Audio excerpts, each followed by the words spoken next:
Bienvenue sur Cœur de Femme, podcast féminin et chrétien.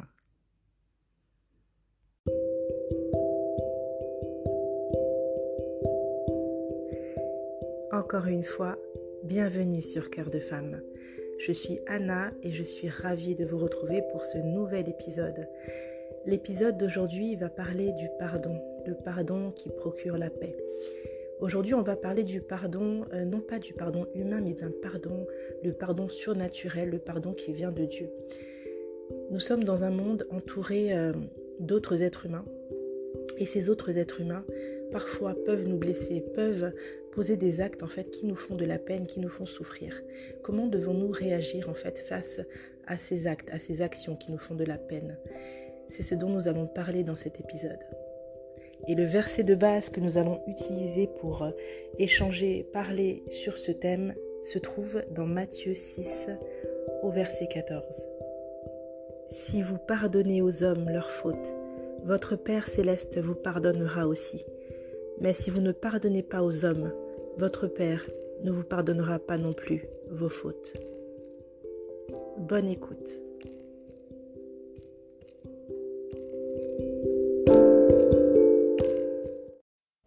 Alors, qu'est-ce que le pardon? Comment le définir? Le pardon, c'est l'action de pardonner, de ne pas tenir rigueur d'une faute. C'est de tenir une offense pour nulle. C'est de renoncer à tirer vengeance, personnellement. C'est accepter de laisser aller, de lâcher prise, sans punir la personne. D'ailleurs, dans Romains 12, 19, le Seigneur nous parle de cette colère que l'on peut ressentir lorsqu'on a été victime de l'offense. Et pourtant, il nous invite à ne pas nous laisser dépasser par cette colère. On peut ressentir humainement un sentiment de frustration, une blessure, un sentiment d'injustice. Et ce sentiment-là est tout à fait justifié. Par contre, nous devons maîtriser en fait le fruit de notre colère. Et le Seigneur nous invite par ailleurs à laisser agir cette colère et à plutôt lui laisser à lui la vengeance et la rétribution. Car il dit: à moi la vengeance, à moi la rétribution.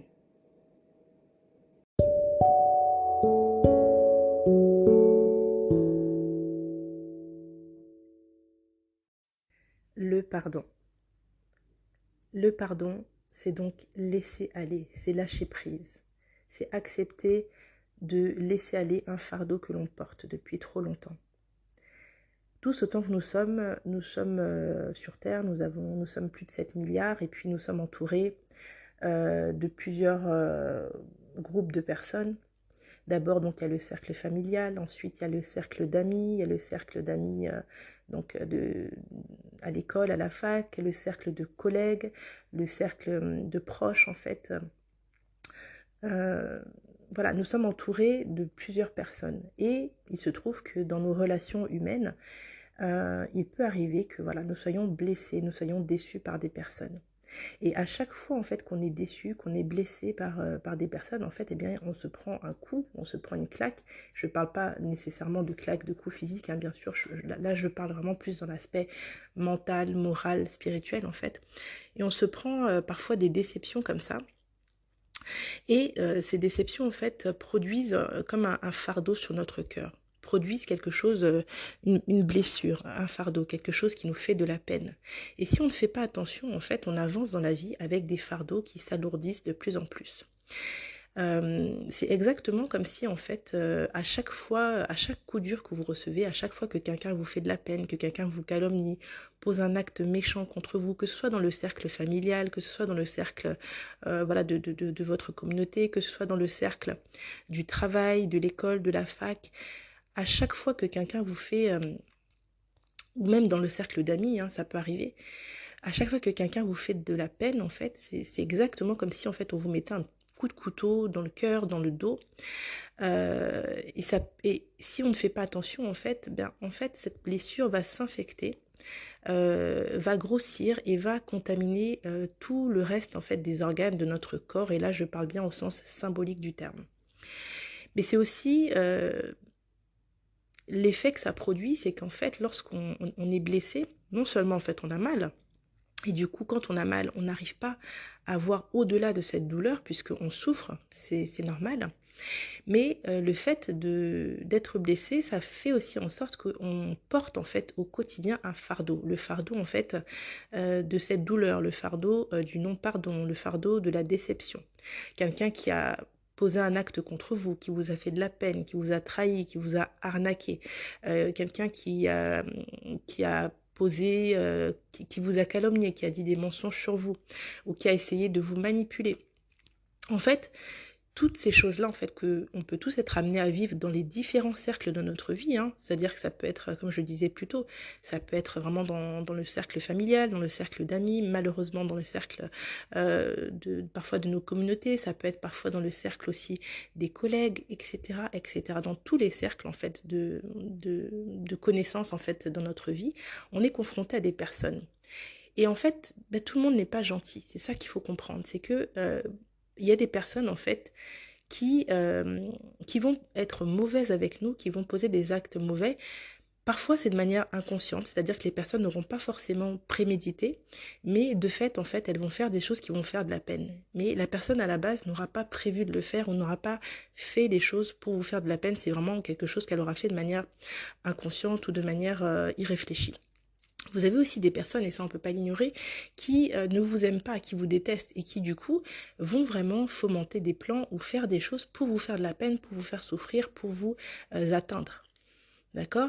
Et il y a aussi des personnes qui vont vous faire de la peine par immaturité, par inconscience, etc. Donc il y a plusieurs niveaux de maturité dans l'être humain, et puis forcément dans les personnes qui nous entourent, eh bien on a des personnes qui sont insécures, des personnes qui sont elles-mêmes blessées, des personnes qui sont mal aussi psychologiquement, etc. et qui du coup pour se soulager peuvent entre guillemets poser des actes en fait pour faire du mal aux autres en pensant que ça va les soulager, mais en réalité ça ne règle pas le problème. Et du coup nous, parfois nous qui sommes voilà, qui cherchons à marcher dans l'harmonie, etc., parfois on est confronté à des personnes qui ne veulent pas marcher dans la paix, dans l'harmonie. Et si on ne fait pas attention, en fait, les mauvais actes en fait, qui vont être posés contre nous, les déceptions, les trahisons, en fait, ça peut produire, donc, comme je le disais plus tôt, une plaie, une blessure. Et en fait, le résultat de ça, c'est qu'en fait, on porte des fardeaux au quotidien. Des fardeaux, les fardeaux de la douleur, de la peine, de la souffrance. Parce que quelqu'un a fait quelque chose et cette chose que la personne a fait contre nous, en fait, il y a un impact dans notre vie. Et cet impact, en fait, est douloureux. Et du coup, on se porte des valises, des fardeaux de peine, de souffrance, de trahison, etc. Et on se les traîne au quotidien. Mais le problème, c'est que ces fardeaux-là, eh bien, à force, il commence à peser lourd parce que forcément, on est entouré de plein de personnes. Donc, il y a de plus en plus de personnes qui nous déçoivent, qui nous font de la peine, etc. Et donc, forcément, ça fait de plus en plus de blessures, de plus en plus de coups de couteau dans le dos, de coups de poignard. Bien sûr, là, ces termes-là, ils sont forts, mais je les utilise, c'est vraiment dans le sens symbolique du terme que je les utilise. Et du coup, on se trimballe à la fois des blessures, à la fois des fardeaux. Et puis, on avance comme ça dans la vie. Et à un moment donné, en fait, si on ne fait pas attention, en fait, ça devient en fait comme notre identité. C'est-à-dire que vous avez des personnes, et moi vraiment, ces derniers mois, j'ai beaucoup échangé avec des personnes, et je vous assure, j'ai été impressionnée par le nombre de personnes qui font des insomnies, qui sont stressées, qui sont pas bien, qui sont en fait vraiment dans le stress, qui sont mal. Et quand on creuse, en fait, on se rend compte que c'est parce qu'en fait, il y a quelque chose, il y a eu une situation, il y a eu une peine, il y a eu quelque chose qui n'a pas été réglé. Et du coup, la personne souffre. Et comme la personne souffre, elle n'est pas dans la paix. La personne ne peut pas avancer. Et moi, je suis aujourd'hui venue vous apporter une bonne nouvelle. La nouvelle, c'est que en fait, vous n'êtes pas obligé de vivre avec ces fardeaux, avec ces souffrances. Vous ne pouvez pas empêcher les êtres humains qui vous entourent d'être méchants. Vous ne pouvez pas, parce que le cœur de l'homme est mauvais. Depuis le commencement, l'homme a péché. Donc vous ne pouvez pas contrôler les êtres humains. Vous ne pouvez pas dire à un tel de se taire. Si quelqu'un a envie d'être blessant, malheureusement, la personne le sera. Si quelqu'un a envie d'être malveillant, la personne le sera. Et vous n'avez pas de pouvoir dessus. Vous pouvez bien sûr prier, vous pouvez essayer d'aider la personne, mais quelqu'un qui fondamentalement n'a pas envie de changer, ne changera pas, malheureusement. Et du coup, qu'est-ce qu'on fait ? Parce que du coup, on est blessé. On est blessé, en fait, parfois au quotidien, parfois hebdomadairement, etc. Et puis ça s'accumule. Ça s'accumule. Et je rencontre plein de gens, plein de personnes qui, en fait, sont complètement verrouillés, en fait, par les déceptions, par les douleurs, qui ont arrêté d'avancer dans leur vie parce qu'ils ont été tellement blessés, tellement déçus d'une personne qu'ils avaient mise sur un piédestal, tellement déçus d'une personne dont ils attendaient d'avoir de l'amour, en fait, tellement blessés parfois même d'une entreprise, hein, ça peut même aller jusqu'au monde du travail. Ils sont tellement investis pour cette entreprise, ils ont tellement donné, en fait. Ils s'attendaient à avoir un retour, à avoir une reconnaissance, et ils se rendent compte qu'il n'y a rien en retour. Des personnes, en fait, qui se sont tellement investies dans un travail, dans une œuvre ou dans quoi que ce soit, et qui se rendent compte qu'en fait, à la fin, personne ne se souvient de ça. Vous êtes tellement investi pour vos amis, vous avez été généreux, vous avez invité des gens chez vous, vous avez donné beaucoup, et puis à la fin, en fait, vous vous rendez compte que les gens vous mettent un coup de poignard dans le dos. Et en fait, c'est pas facile. Mais la bonne nouvelle, c'est que c'est possible de vous libérer, en fait, de ce fardeau de déception, de trahison. Mais c'est pas possible de façon humaine. C'est impossible, humainement parlant, de se libérer de ça. C'est impossible. Et la bonne nouvelle, c'est que justement, Jésus est venu pour ça. Jésus, c'est le maître du pardon. Jésus, c'est la personne qui a décidé de pardonner, mais au niveau de la planète entière, au niveau de la terre, du genre humain. En fait, il a pardonné le genre humain. Est-ce que ça veut dire que les personnes méritaient son pardon? Pas du tout. Est-ce que ça veut dire que les gens vont changer après le fait qu'il ait pardonné? Pas du tout. Il y a des gens qui vont changer, des gens qui ne changeront jamais. Mais Jésus-Christ, en pardonnant, il s'est élevé au-dessus de tout cela. Il a pris de la hauteur. Et il a été élevé à la droite du Père. Je vais vous refaire l'histoire. Jésus, donc, il vient sur terre, donc sous la forme d'un petit enfant. Il naît, il grandit, et puis il rentre dans son ministère à partir de 30 ans. Et là, pendant 3 ans, il va apprendre, donc, choisir 12 disciples qui vont devenir ensuite les apôtres. Il va les enseigner. Il va les enseigner pendant 3 ans. Et puis au bout de 3 ans, c'est le moment où il doit aller à la croix. Là, vraiment, je vous fais l'histoire, la version courte de l'histoire. Et au moment, en fait, pendant tout son parcours sur Terre, pendant ces 33 années sur Terre, il a été déçu, en fait, par les gens. Lui qui n'a fait que du bien, en fait, autour de lui. Il a été déçu. Vous vous rendez compte, même Jésus-Christ, qui était parfait, qui n'a jamais péché en rien du tout, il a été traité de tous les noms. Il a été insulté. On a fomenté des plans contre lui. On a essayé de le mettre dans des histoires, en fait. On l'a traité de Belzébul. Alors qu'il n'a fait que prier pour les gens. Il n'a fait que prier pour des personnes qui sont guéries. Il n'a fait que du bien. Il n'a fait que restaurer autour de lui. Et malgré tout, en fait, il était incompris, détesté, en fait, par la plupart de ses contemporains. Donc jusqu'au moment où c'est le moment d'aller à la croix. Donc Jésus est malmené, il est battu, il est fouetté, on lui crache dessus, on l'insulte, et puis on l'accroche sur cette croix du calvaire. Et alors qu'il est en train de souffrir, les gens qui l'entourent, voilà, continuent à le maltraiter, à l'insulter. Et avant d'expier, vraiment quand il n'en peut plus, il est épuisé de souffrance, de douleur, de peine. Qu'est-ce qu'il dit? Il dit, Père, pardonne-leur, car ils ne savent pas ce qu'ils font. Ils ne savent pas ce qu'ils font. Et il expire. Ça doit nous enseigner, parce qu'en fait, Jésus, c'est l'être parfait. C'est l'être bon par excellence. C'est Dieu sur terre, en fait. Et alors qu'il se faisait insulter, traiter de tous les noms, on s'est moqué de lui, on l'a humilié, on l'a accroché, on l'a cloué, on l'a maltraité, on l'a mis à mort, et il avait toute la puissance, toutes les armes en fait, pour détruire, pour pulvériser la terre entière d'une seule parole. Mais il a choisi de pardonner. Et croyez-moi, c'est plus difficile de choisir de pardonner que de choisir de détruire, parce que lorsqu'on détruit en fait, c'est plus facile parce qu'on se laisse aller à une pulsion de colère, à une pulsion de destruction. D'ailleurs, la Bible, il y a un verset qui dit « laissez agir la colère ».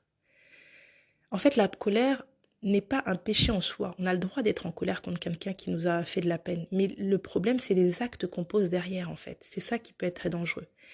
Et Jésus, l'acte qu'il a posé, c'est quelque chose d'absolument surnaturel. C'est quelque chose qui est divin. Il s'est élevé au-dessus de toute cette injustice. Et il a dit, Père, pardonne-leur, car ils ne savent pas ce qu'ils font. Et il a été élevé à la droite du Père. Et il s'est élevé au-dessus de tout ce chaos. Et il s'est élevé au-dessus de toute cette injustice, de toute cette souffrance, de toute cette violence. Et c'est pareil, il nous montre le chemin. Vous allez être confrontés, que vous le vouliez ou non, que vous le vouliez ou non. On est sur Terre, on est 7 milliards d'habitants. Vous allez être confrontés à des personnes qui vont vous prendre la tête, qui vont vous énerver, vous agacer, et qui vont revenir à la charge. Parfois, vous faites tout pour justement ne pas répondre. Les personnes reviendront à la charge, en fait. Et le seul pouvoir que vous n'avez pas le pouvoir de les changer. Regardez, est-ce que vous pensez vraiment que tous les contemporains, tous ceux qui ont vu Jésus à la croix, ils ont changé? Non. Il y a des personnes, lorsque Jésus a expié, ils ont continué à pécher. Ils ont continué à l'insulter, à le traiter de charlatan. Mais il y a des personnes qui ont saisi, en fait, que c'était vraiment lui le vrai Dieu, que c'était lui qui avait les paroles de la vie, qu'il disait la vérité. Mais il y a des personnes qui n'ont jamais cru en lui jusqu'à aujourd'hui. Je veux dire, sur Terre, il y a beaucoup plus de personnes qui ne croient pas en Dieu, qui ne croient pas en Jésus, que de personnes qui croient en Jésus. Donc jusqu'à aujourd'hui, ça continue. Il y a des personnes qui calomnient encore Jésus jusqu'à aujourd'hui. Et pourtant, est-ce que ça l'empêche d'être Dieu? Ça ne l'empêche pas d'être Dieu, de régner de régner en fait, en tant que Seigneur des Seigneurs et Roi des Rois. Et ça n'empêche pas que l'on monte ou on descende, c'est lui, en fait, qui aura le dernier mot et qui a déjà le dernier mot. Le monde peut s'agiter, en fait, mais à la fin, Jésus a le dernier mot. Et c'est pour ça, quelles que soient, en fait, les personnes qui vous entourent, la peine qu'on vous fait, en fait, vous ne pourrez pas empêcher l'être humain d'être mauvais. Par contre, ce que vous pouvez faire, c'est, vous pouvez contrôler, en fait, l'impact que ça a sur votre vie. Vous pouvez prendre la décision de ne pas laisser, en fait, les gens malsains, les individus mauvais, affecter votre mental, votre esprit. Vous avez le pouvoir de vous élever au-dessus de toute cette malhonnêteté. Et c'est un choix spirituel. Vous avez le pouvoir, en fait, de décider que ce fardeau, que cette blessure ne va pas conduire à votre vie. Vous avez cette capacité. Est-ce que c'est facile? Non, ce n'est pas facile. Et c'est pour ça qu'on a besoin de l'Esprit de Dieu pour pardonner. Là, je ne suis pas en train de vous parler d'un pardon humain. Je suis en train de vous parler d'un pardon divin. Si réellement Jésus-Christ habite dans votre cœur, si vous l'avez reçu dans votre cœur comme votre Seigneur et votre Sauveur, alors vous avez la possibilité d'expérimenter ce pardon surnaturel. Vous avez la possibilité d'expérimenter. Et le plus dur dans le fait de pardonner, vous savez ce que c'est? C'est pas le pardon en lui-même le plus dur. Le plus dur, c'est de prendre la décision. Parce que cette décision-là, en fait, Dieu ne va pas la prendre à votre place. Si quelqu'un vous a calomnié, quelqu'un vous a déçu, vous a vraiment fait de la peine, en fait. La décision, le fait de dire, voilà, Seigneur, je décide de pardonner, je décide de laisser aller, je décide de ne pas laisser, en fait, cet acte conduire le reste de ma vie. Je décide de ne pas laisser, en fait, cette personne contrôler mon mental, en fait, par la peine ou la souffrance ou ce qu'elle m'a infligé. Le plus dur, c'est cette décision, c'est de dire, Seigneur, j'accepte de pardonner, de prendre cette décision en conscience et devant le Seigneur, de votre cœur. C'est ça, c'est le fait de prendre la décision, parce qu'une fois que vous avez pris vraiment cette décision, en fait, il y a comme une capacité surnaturelle que le Seigneur dépose dans votre cœur de pardonner, en fait. Et en fait, cette capacité, en fait, vous allège. Cette décision, en fait, elle est dure à prendre. Mais une fois que vous l'avez prise, en fait, le Seigneur vous couvre d'une grâce particulière, d'une capacité, d'une force surnaturelle qui vous permet, en fait, de laisser aller, de dire, cette personne-là, en fait, elle sait pas ce qu'elle fait. Cette personne-là, en fait, a dit ceci, cela, mais c'est parce qu'en fait, elle ne me connaît pas vraiment. Cette personne a dit ceci, cela, mais c'est parce qu'en fait, elle souffre elle-même et du coup, elle fait du mal aux autres parce qu'elle souffre et du coup, en faisant du mal aux autres, elle pense qu'elle va être soulagée, mais en fait, elle n'est pas soulagée du tout. Mais en fait, moi, je décide de pardonner cette personne. Je décide de laisser aller, en fait. Parce que vous êtes entouré de personnes qui ne sont pas bien mentalement. Je pense qu'on n'a jamais autant parlé de la santé mentale que ces derniers temps. Mais sachez que vous êtes entouré de personnes qui ne sont pas en bonne santé mentale. Vous êtes entouré de personnes qui sont en dépression, qui sont, euh, qui sont mal dans leur peau en fait. Et malheureusement, dans les personnes qui sont mal dans leur peau, il y a des personnes qui prennent un malin plaisir à faire du mal aux autres pour tenter de se sentir mieux. Mais en fait, ils ne se sentent pas mieux. Mais vous, la capacité que vous avez, c'est de dire, waouh, je laisse aller en fait. Je refuse à ce que des personnes qui sont mal mentalement, des personnes qui sont pas bien dans leur peau, des personnes qui ont un mal-être en fait, ou qui ne sont pas sûres d'elles et qui ressentent le besoin d'écraser les autres, en fait, je refuse de laisser ces personnes-là conduire ma vie. Je refuse de laisser ces personnes-là en fait affecter mon cœur et m'empêcher d'avancer dans ma vie, dans mes projets, dans mes rêves. En fait, vous savez, il y a une fois, j'ai lu une phrase qui était très parlante, elle n'est pas dans la Bible, hein, mais ça dit en fait, j'aime les personnes qui n'ont pas besoin d'écraser les autres pour se sentir valorisées, en fait. Et il y a des personnes qui ont besoin d'écraser les autres pour se sentir valorisées. C'est malheureux, mais c'est comme ça. Et la seule chose que vous pouvez faire, c'est vraiment prendre de la hauteur. Comme Jésus a pris de la hauteur, se dire, regardez ces personnes avec pitié, en fait. À se dire, waouh, la personne souffre tellement qu'elle éprouve le besoin en fait de me descendre, de me calomnier ou d'essayer de me rabaisser pour se sentir mieux. Et c'est comme ça, vous n'avez pas de prise en fait sur le cœur de l'être humain. Vous savez, même Dieu en fait laisse le libre arbitre à l'homme. C'est-à-dire que Dieu change les cœurs des êtres humains, mais à partir du moment où ils décident eux-mêmes de changer. Mais quelqu'un qui n'a pas envie de changer, vous pourrez faire tout ce que vous voudrez en fait. La personne qui a décidé de rester mauvaise, elle va rester mauvaise envers vous. Et vous, là, le choix que vous pouvez faire, c'est le fait de pardonner. Et là, le Seigneur vous donne en fait une paix surnaturelle. C'est pour ça que j'ai appelé ce podcast le pardon qui procure la paix. Une paix surnaturelle, pourquoi? Parce que lorsque vous pardonnez, en fait, eh bien, c'est comme si vous déposez le fardeau de la peine que vous avez au pied de la croix. Et Jésus vous prend ce fardeau. Pourquoi est-ce qu'il le prend? Il le prend parce qu'il a déjà pris. Il y a 2000 ans, il a déjà pris, il a payé. Quand il a dit pardonne-leur tous, parce qu'ils ne savent pas ce qu'ils font, il a pardonné aussi. En fait, c'est comme s'il vous donnait à ce moment-là, à vous qui choisissez de croire en lui, la capacité de pardonner comme lui l'a pardonné et de vous élever au-dessus de tout ça, de tous ces troubles en fait qu'il y a entre les êtres humains. Et en fait, à ce moment-là, vous vous allégez, vous déposez ces fardeaux au pied de la croix et puis vous n'en voulez plus. Ce n'est plus votre problème en fait, c'est le problème de la personne. En fait, c'est la personne qui a un problème, c'est pas vous. C'est ça que vous devez comprendre, c'est que là, je veux dire, si vous décidez de réagir à chaque fois que quelqu'un vous fait quelque chose, en fait, vous en sortez pas parce qu'en fait, ça s'arrête jamais. Donc, le pouvoir que vous avez, c'est de dire stop, en fait. Moi, je décide que ça ne va pas m'affecter, que je ne vais pas réagir à ces bêtises-là. Je ne vais pas réagir à cette énième provocation.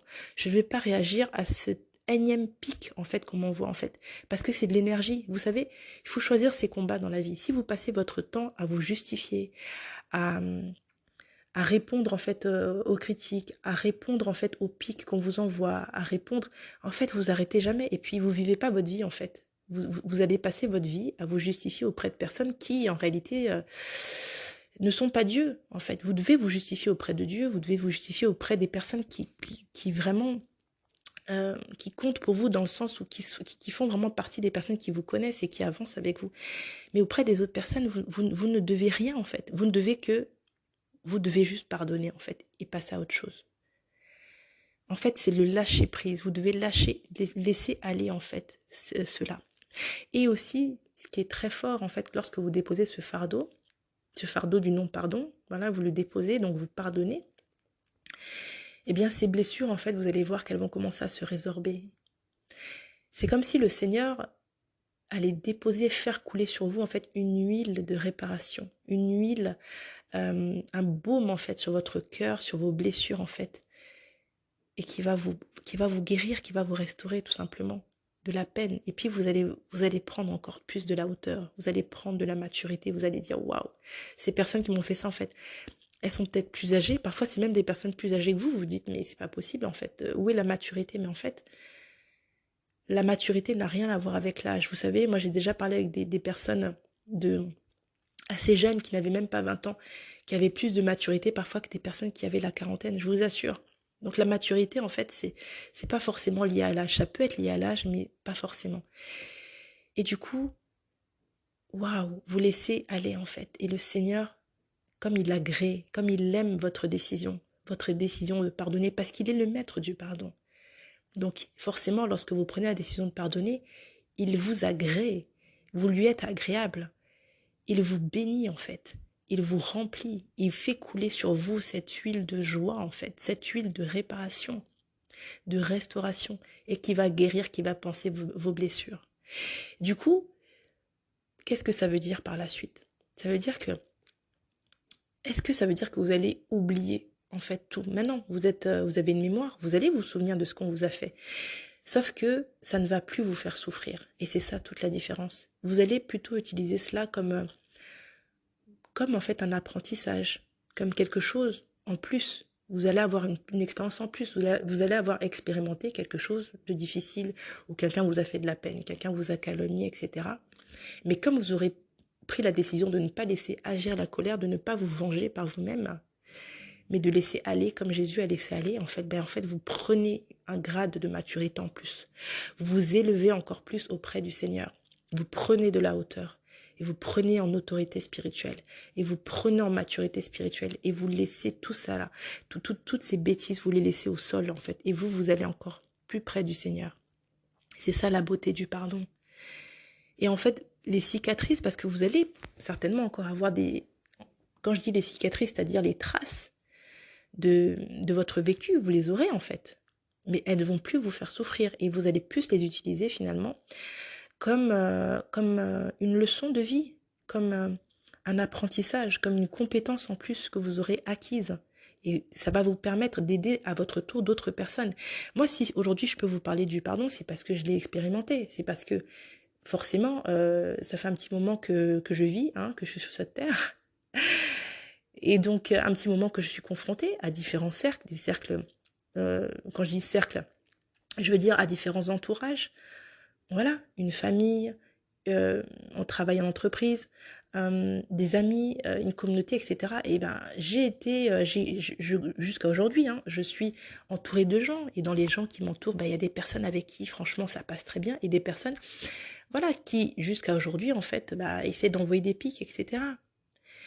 Mais en fait, quand j'ai compris, en fait, que j'étais pas obligée de réagir à tout, que je ne suis pas obligée de réagir à toute provocation, à tout pic, etc. En fait, c'est une délivrance, en fait. C'est une libération, en fait. C'est un allègement, c'est un soulagement. Et puis, ce que je voulais vous dire aussi, c'est qu'une fois que vous avez pardonné, que voilà, que vous avez pris cette décision de prendre de la hauteur, vous n'êtes pas obligé. Je veux dire, on n'est pas obligé d'avoir plein de personnes dans notre cercle proche, de proches, d'amis proches. Vous avez le droit de choisir en fait la place que vous donnez à chacun. Vous avez la responsabilité d'aimer tout le monde, vous ne devez pas haïr qui que ce soit, mais par contre, vous avez le droit de choisir en fait ceux qui rentrent vraiment dans votre vie. Jésus est venu sur terre pour sauver l'humanité, pour sauver des milliards et des milliards de personnes. Et pourtant, pendant ces 3 années de ministère, il s'est entouré que de 12 disciples en fait. C'est pas énorme, 12 disciples, quand on pense à la mission qui leur était rattachée. Et même parmi les 12 disciples, eh bien, il y avait un traître, il y avait Judas. Judas, c'était un traître, d'accord? Mais pourtant, il était dans le cercle de Jésus. Donc même Jésus, en fait, il y avait un traître dans son cercle. Et puis, dans son cercle toujours proche, il y avait Jean. Jean, c'était quelqu'un que Jésus aimait beaucoup, en fait. C'est-à-dire qu'il aimait tous ses disciples. Même ceux qui allaient le trahir plus tard. Donc, je parle ici de Judas et puis même de Pierre, en fait. Pierre, en fait, a renié Jésus 3 fois. Jésus l'avait d'ailleurs prophétisé en avance. Il avait prophétisé. Pierre a renié Jésus. Je veux dire, voilà, c'était une déception. Mais Jésus le savait déjà à l'avance. Et Jésus a pardonné puisqu'il lui a dit, voilà, quand tu seras revenu, affermis tes frères. C'est-à-dire que Jésus aimait énormément Pierre, ça n'a pas empêché que Pierre l'ait déçu, et ça n'a pas empêché que Pierre aussi, à un moment donné, est revenu au Seigneur. Il s'est repenti en fait, et il a été utiles dans le royaume de Dieu. Et puis dans le cercle de Jésus, il y avait aussi il y avait Jean, c'était un disciple que Jésus aimait particulièrement. Voilà. Donc en fait, c'est normal que dans notre entourage, on ait différents types de personnes. Il y a des personnes avec qui en fait, on va beaucoup s'investir, on va beaucoup donner, et puis ces personnes-là vont nous décevoir, vont nous trahir, comme Judas a trahi Jésus. Il y a des personnes qui vont aussi nous renier, nous trahir, et puis comme Pierre l'a fait avec Jésus, et qui après coup vont se rendre compte qu'ils n'ont pas assuré, et puis qui vont revenir, qui vont demander pardon, etc. Et puis il y a des personnes qui vont jamais nous décevoir en fait, qui seront tout le temps présents pour nous. Mais Jésus les aimait tous en réalité. Mais il y a des niveaux de proximité, il y a des niveaux en fait d'entente. On ne s'entend pas pareil avec tous les êtres humains. C'est pour ça que c'est pas la peine d'avoir 20 000 amis. Surtout maintenant avec les réseaux sociaux, vous allez avoir plein de contacts, d'amis entre guillemets, mais en réalité les vrais amis, les personnes que vous pouvez appeler quand vous avez un problème. Il n'y en a pas tant que ça, hein. Vous allez peut-être en avoir quelques-uns, vous pouvez parfois les compter sur les doigts d'une main. Mais l'essentiel, en fait, c'est de bien s'entourer et d'accepter que voilà, l'être humain est comme ça, l'être humain déçoit. Mais vous avez le choix de ne pas laisser, en fait, les actes des autres, en fait, conduire votre vie. Apprenez à prendre du recul et puis à vous recentrer sur ce que Dieu veut de vous, sur ce que Dieu attend de vous. Soyons christocentriques, c'est-à-dire centrés sur Christ et non pas centrés sur ce que les gens pensent, sur ce que les gens attendent de nous, sur ce que les gens veulent de nous en fait. Et puis ça va nous équilibrer. En fait, en étant christocentriques, en étant centrés sur Jésus, nous allons être équilibrés en fait dans tout le reste en fait de notre vie, de nos choix, voilà. Et puis apprenez à choisir en fait vos proches. C'est-à-dire que vous n'êtes pas obligé d'inviter tout le monde chez vous. Vous n'êtes pas obligé d'être proche avec tout le monde, de rigoler avec tout le monde. Non, il y a des personnes avec qui ça passe mieux que d'autres. C'est une histoire de personnalité aussi. Je veux dire, on aime tout le monde, mais on n'a pas forcément d'affinité avec tout le monde. Moi, j'ai un certain humour. Il y a des personnes qui n'ont pas mon humour, et puis du coup, ça va pas forcément passer. Mais ça veut pas dire que je ne les aime pas. Ça veut juste dire que on n'est pas appelé à marcher ensemble au quotidien. Maintenant, ça n'empêche qu'on peut se parler, on peut s'appeler, s'édifier rapidement, mais on n'est pas obligé d'être proche de tout le monde. Et puis préservez-vous, protégez-vous. Et puis lorsque quelqu'un vous a fait de la peine ou vous a fait souffrir, vous pardonnez, mais ça ne veut pas dire que demain la personne sera super, que vous allez ouvrir votre maison, etc. Ça veut juste dire, voilà, vous pardonnez, et puis on avance. Et puis il faut accepter aussi que la vie, c'est une vie de saison. C'est-à-dire que vous avez des personnes avec qui vous allez être amis pendant un temps de votre vie et puis après, vous allez prendre des chemins différents.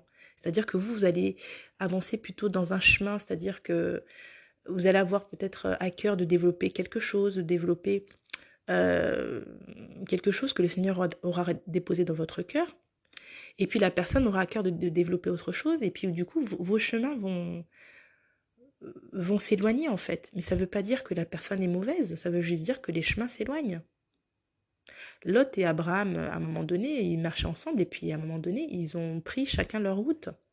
Donc parfois, on ne veut pas que les choses évoluent. C'est qu'on est un petit peu comme des enfants qui veulent que rien ne change, que ce soit toujours pareil. Non. C'est-à-dire que les amitiés que vous avez il y a 10 ans, il y a certaines qui vont rester toute votre vie, mais il y a certaines aussi qui vont, je ne veux pas dire qu'ils vont s'arrêter, mais où la proximité ne sera plus la même. Moi, il y a des personnes avec qui j'étais très très proche il y a 10-15 ans, et puis aujourd'hui, je les apprécie toujours. On peut s'appeler, on peut parler pendant un certain temps, c'est difficile, mais ce n'est pas la même proximité qu'avant. Pourquoi? Parce que c'était une saison.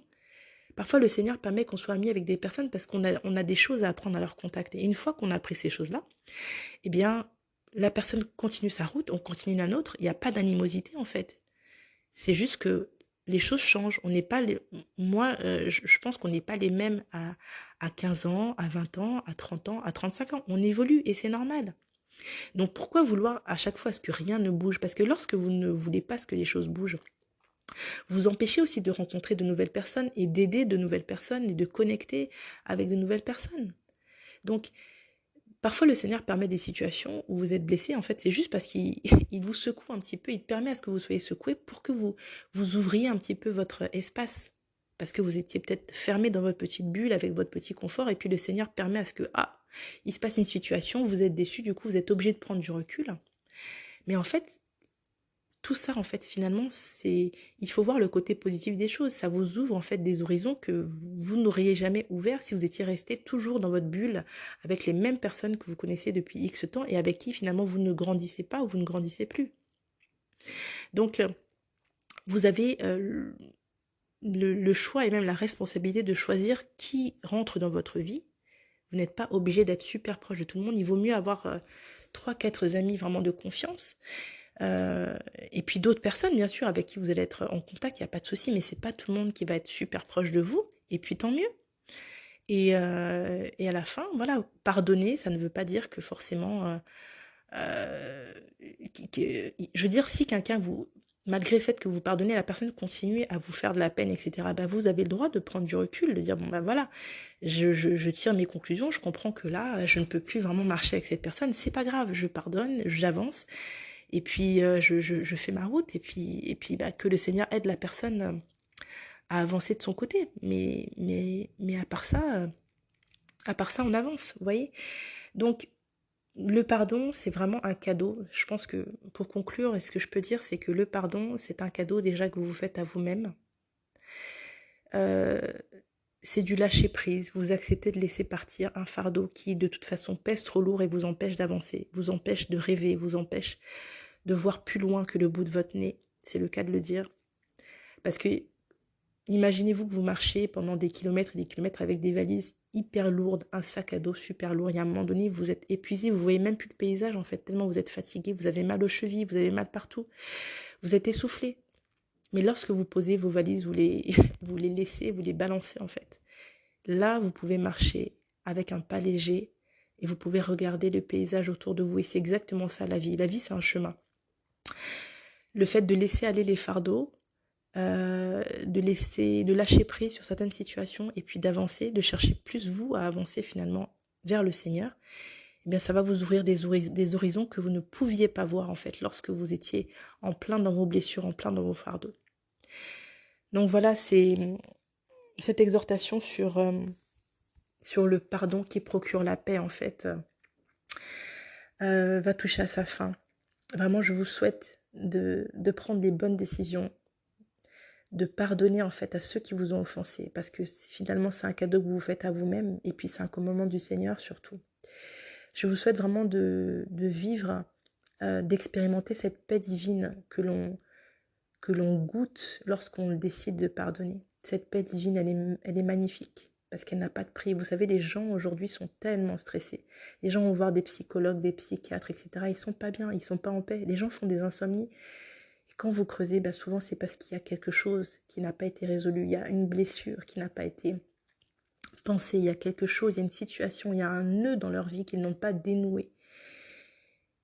Et la solution, c'est le pardon. Est-ce que c'est facile? Je ne suis pas en train de dire que c'est facile, mais je suis juste en train de dire que c'est une décision et que lorsque cette décision est prise, en fait, le Seigneur nous aide de façon surnaturelle et le soulagement est là. Le soulagement est là, il est présent et on s'élève spirituellement. Le Seigneur nous soulage, le Seigneur nous libère en fait de tout cela. Donc voilà, en tout cas, je vous souhaite vraiment d'expérimenter cette paix. Je vous souhaite de vivre vraiment une vie libérée en fait de tous ces fardeaux en fait. Et puis de comprendre que vous ne pouvez pas contrôler les êtres humains qui vous entourent. Par contre, vous pouvez contrôler de qui vous voulez être entouré. Ça, c'est votre responsabilité, c'est votre choix. Et vous pouvez contrôler aussi le fait de ne pas vous laisser justement diriger par la peine ou les choses que d'autres êtres humains vous infligent. Vous êtes en fait responsable de votre propre vie. Donc c'est vraiment le message que je souhaitais passer aujourd'hui. Je vous invite vraiment à veiller sur vos cœurs, à veiller sur votre vie. Et pour finir cet épisode, je vais vous relire la prière du Notre Père quand le Seigneur enseigne à ses disciples comment ils doivent prier. Notre Père qui es aux cieux, que ton nom soit glorifié, que ton règne vienne, Que ta volonté soit faite sur la terre comme au ciel. Donne-nous aujourd'hui notre pain de ce jour. Pardonne-nous nos offenses, comme nous pardonnons aussi à ceux qui nous ont offensés. Voilà, donc n'oublions pas que à notre tour, il peut arriver aussi que nous blessions d'autres personnes, parfois involontairement, parfois volontairement, on se rend compte et on demande pardon à Dieu et on demande pardon aux personnes. Mais parfois, on peut aussi on peut avoir blessé quelqu'un sans même s'en rendre compte. Et le Seigneur nous pardonne lorsqu'on est sincère et qu'on lui demande pardon. Alors, à notre tour, relâchons le pardon, ne laissons pas les personnes prisonnières dans notre cœur. Ne laissons pas notre cœur être affecté par tout cela et pardonnons aux hommes, aux êtres humains, parce que Dieu, à notre tour, il nous pardonne totalement, il nous pardonne à 100% lorsqu'on vient sincèrement vers lui. Donc voilà, c'est ici que s'achève cet épisode. Vraiment, je vous souhaite de continuer en fait à creuser dans votre relation avec le Seigneur, de continuer à aller de l'avant dans votre vie, de laisser aller tout ce qui vous empêche d'avancer et de vivre en fait la vie que le Seigneur a prévue pour vous. En tout cas, dans l'attente du prochain épisode, je vous invite à le partager à votre entourage. Si vous pensez que cet épisode peut faire du bien à quelqu'un, peut édifier quelqu'un, peut encourager quelqu'un ou parler tout simplement à quelqu'un, n'hésitez pas à partager cet épisode autour de vous. Je rappelle juste que donc ce podcast Cœur de Femme est diffusé sur toutes les plateformes de podcast, donc Spotify, Google Podcast, SoundCloud, etc. Apple Podcast également, en tout cas sur quasiment toutes les plateformes de podcast, et également sur YouTube. Donc nous avons une chaîne Cœur de Femme Podcast tout simplement. Et vous pouvez également rejoindre la page Instagram de Cœur de Femme, donc c'est tout simplement Cœur de Femme Podcast. Vous pouvez vous abonner pour être informé des prochains épisodes, tout simplement. Dans l'attente, vraiment soyez bénis et à très très bientôt sur Cœur de Femme.